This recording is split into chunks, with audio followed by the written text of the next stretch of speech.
Hey, MGTOW. Today, I'm going to talk about sadness.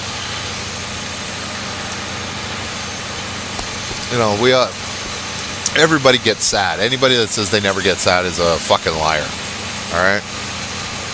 But, you know, there's nothing wrong with being sad. You know, a lot of us go through tough times in our lives. Maybe we lost a job, or, you know, something even worse. You know, you lose a family member or something like that. You know, I myself, I lost 3 members of my family within a 12-month period a few years ago. And, you know, they were, it was my grandparents and my grandfather's sister-in-law. It's my great uncle's wife. The 3 of them passed away in 12 months. And, you know, when they're older and that, you know they're going to go sometime, right? But it's still, when it happens, it's not easy to handle, especially if you're close with them, and I was. So, you know, it's something like that. Yeah, you're fully justified to be sad and be down, you know, for a couple days or a week or whatever, you know, because you have to adjust to losing, you know, that person that you were close to, and that's fully understandable. But some people, they're sad all the time, and they could categorize that as depression. But let me take a drink here. But the thing is, I think some people are sad because they're buying into the lie that we're shown constantly on television about how great, you know, these celebrities' lives are, and they got all this money and they travel and they do all this shit and everything, but you don't know what's going behind the scenes. A lot of those people are addicted to drugs. Why? Because the life that is being shown on television, their life, which is being projected as being so great, isn't adding up to what's being shown on television. I read in, I'll give you an example of this. I read in Tony Robbins' book, and I know you're going to say, fuck Tony Robbins, what the fuck are you talking about? Just listen. Even though Tony Robbins is, you know, it's kind of like rah-rah stuff, if you go and you actually listen to what he has to say, it's actually pretty good. You know, but if you're ever going to go into one of his events, make sure you already have your plan of what you're going to do. Because I went to one of his events, because I was working a shitty job at a welding shop, and I was filthy all the time, and I hated every second of it. And I didn't, like, the guys I was working with, I didn't really know. I didn't work there that long. But I got hired, there was a big hiring, and I worked there for a few weeks, and one day I came in, and they gave me my pink slip, told me to leave. So, you know, now, while I was there, though, I saw the Tony Robbins thing in the newspaper, and I decided to go. And then when I lost my job, I was like, "Fuck, now I can go." This is, you know, so it kind of turned out all right. And I actually did get to meet Tony Robbins and shake his hand. So it's, you know, it's funny because you see him standing next to other people, and they look so tiny next to him, and I was, you know, looking him right in the eye. So, but if you're ever going to go to one of those things, it really is a good thing to go. If you have a plan and you just need that, you know, that afterburner to really get going, you know, get off your ass and do it, it's a good thing. But if you don't have your plan yet, don't go, because you're going to be on a high for like a couple weeks after you leave there, and then you're just going to be like directionless. You're going to have all this energy and nowhere to put it. So make sure you got a plan. But anyway, getting back to the book. I think it was called Unlimited Power.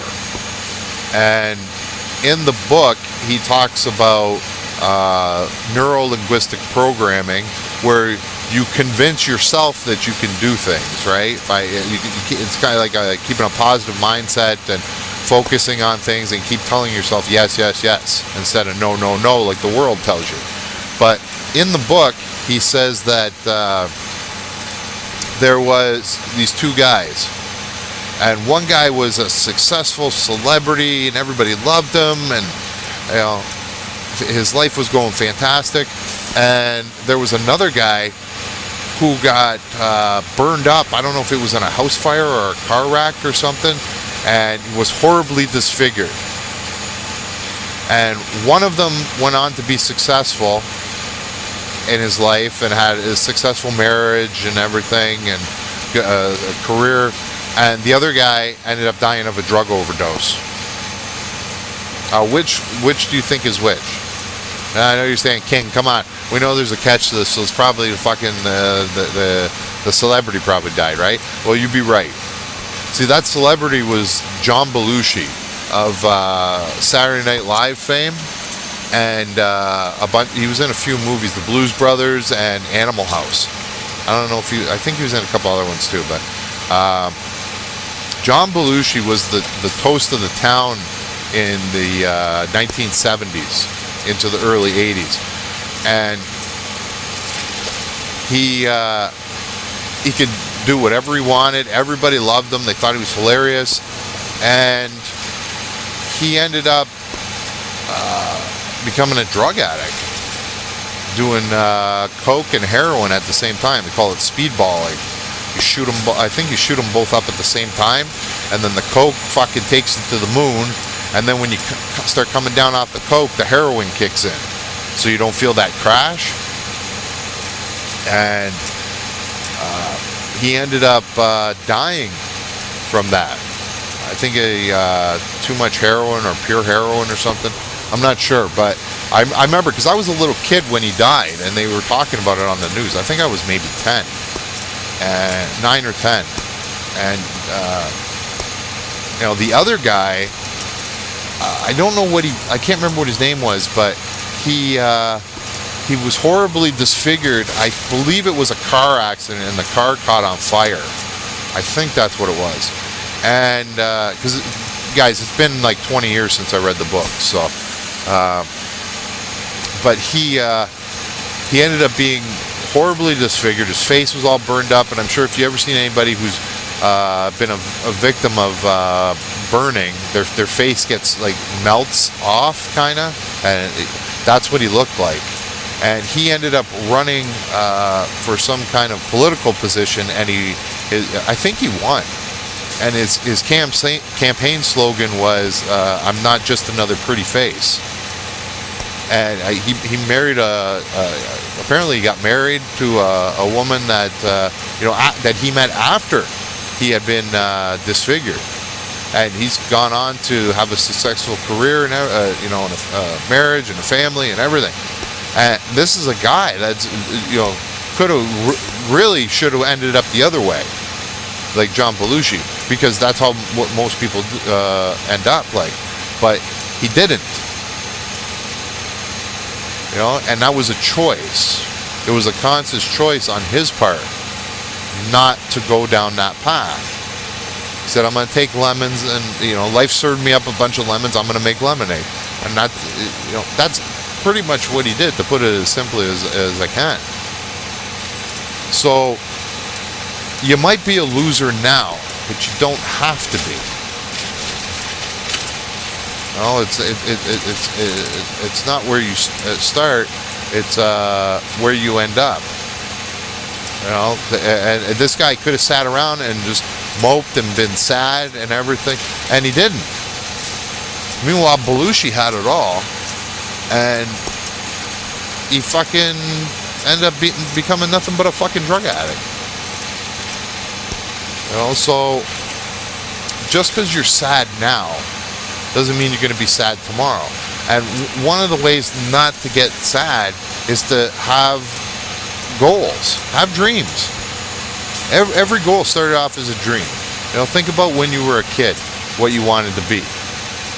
If you wanted to be like Conan, right? You can start going to the gym. Now, are you going to look like Conan? Probably not.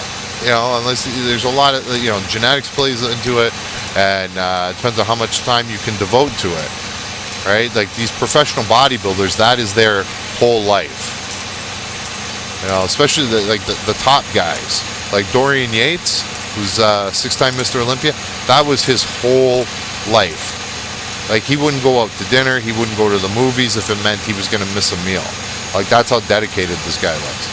So, you know, to combat sadness, one of the best ways is to, you know, you have dreams and you're pursuing these dreams because it keeps your mind off the other shit. Another thing, shut the fucking television off. Turn it off. Because it's all bullshit. It's all fantasy. It's all ridiculous nonsense. Okay? Who gives a fuck what Kim Kardashian or her other fucking whore sisters or her whore mother are doing? You know? Who cares what these fucking athletes are doing? Like, who cares what the inside of their homes look like? Who cares? No, I love watching football. Okay? Because I played it. You know, I played basketball for a couple of years, but I'm not a fan anymore. I was a fan when the Detroit Pistons were winning their championships back in the late 80s, early 90s. But after that team broke up, I stopped watching basketball. And I had met a bunch of those guys because they used to come and have their training camp in Canada, like in my hometown, and I lived right near the fitness center that they used to go to. It's a huge university complex, and they used to come and do their training camp there. And every day when in football season, they were there for training camp prior to their season opener. So I used to get to meet all these guys, Isaiah Thomas and Bill Lambier and Vinnie Johnson and Joe Dumars and all the rest of them. I met Dennis Rodman, you know, all these guys. I met them all. I used to have a program from one of the games, and I had all their signatures, except for Bill Lambier. He never signed signatures. I even got the coach too, Chuck Daly. So, but anyway, you know, to combat sadness, I'm gonna break it down for you real quick. Okay, because I'm rambling on here. One, start getting enough sleep. Okay, if you're tired all the time, it wears you down, and your mind's not there. You get miserable. Okay. Two, stop eating all the processed food. Start, you know, eating healthy food. Right. If you don't know how to cook, learn. It's not hard. Okay, I've been cooking for myself since I was, I don't know, like cooking real meals since I was about 12. So if I can learn how to do it, there's no fucking reason you can't. Okay? Start eating healthy, and until you learn how to cook, you can go to the grocery store and they got pre-made shit, and you can buy, and that's better than eating that processed shit. Okay? Start taking vitamins. Vitamins, because your body you can't get all the vitamins that your body needs on a regular basis just from food. It's not possible. So with the vitamins, it's good. Start off with a multivitamin, but get one that says made from natural sources. Don't take something like Centrum, because Centrum is synthetically made, and it is if you take too many of them, it can build up in your system and become toxic. Okay, so don't do that. You know, start exercising. When you exercise, your body releases endorphins in your body, and it's like natural ecstasy. It brings your mood up, and you'll feel better. Right? You know, get a pet. Get yourself a dog. Go down to the pound and get a dog. You know, and every day you come home, you have that little bastard. He's gonna be all excited, jumping around at your home. His tail's gonna be wagging a million miles a second. So, well, there's all kinds of ways. Another thing, get the shitty people out of your life. You know, if you get the people, negative people out of your life, and then it's less stress you got to deal with. There you go. Gets rid of your sadness. All right. So there's all kinds of ways to combat this. Right.